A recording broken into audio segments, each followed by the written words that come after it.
আপনাদের সকলকে স্বাগত জানাই। চলুন আজকে কোন রেসিপি আপনাদের সঙ্গে শেয়ার করব দেখে নেওয়া যাক। আজ আমি বানাবো বাটার চিকেন ফ্রাই, বিয়ের বাড়ি স্টাইলের ব্যাটার চিকেন ফ্রাই।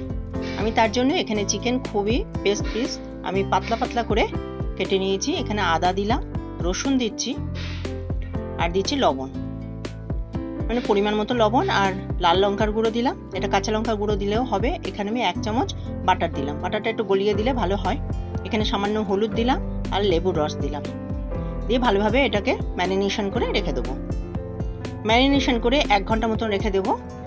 সময় না থাকলে আধা ঘন্টা হলেও রাখতে হবে। এটা আমি এবার সরিয়ে দেবো। এটা হয়ে গেল আমার 1 ঘন্টা মতন আমি রেখেছিলাম।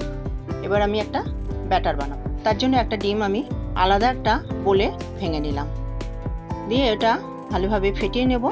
ফেটানোর পর এখানে দেবো ময়দা দিয়ে দিচ্ছি, তারপরে দিচ্ছি কর্নফ্লোর।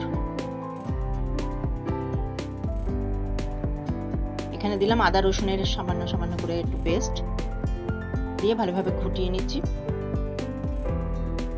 ঘুটানোর পর এখানে বাটার রেখেছি, গলানো বাটার 3 টিস্পুন।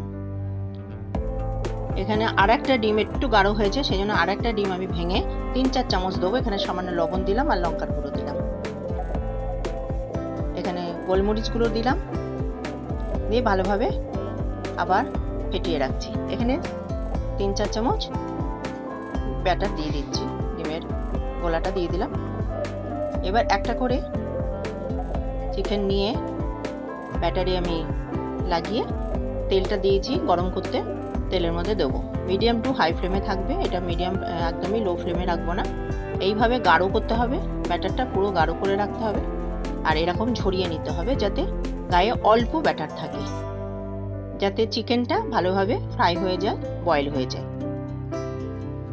একেবারে লো ফ্লেমে দেবো না, এটা মিডিয়াম টু হাই ফ্লেমে দেবো।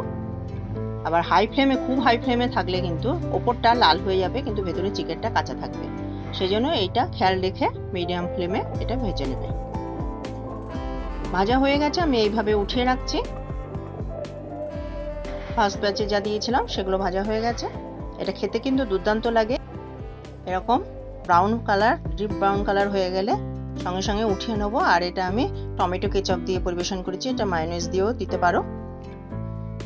এই রেসিপিটা যদি তোমাদের ভালো লেগে থাকে তাহলে অবশ্যই কমেন্ট করো, লাইক শেয়ার করো, আর আমার চ্যানেলকে আমার পাশে থাকার জন্য অবশ্যই সাবস্ক্রাইব করতে ভুলো না।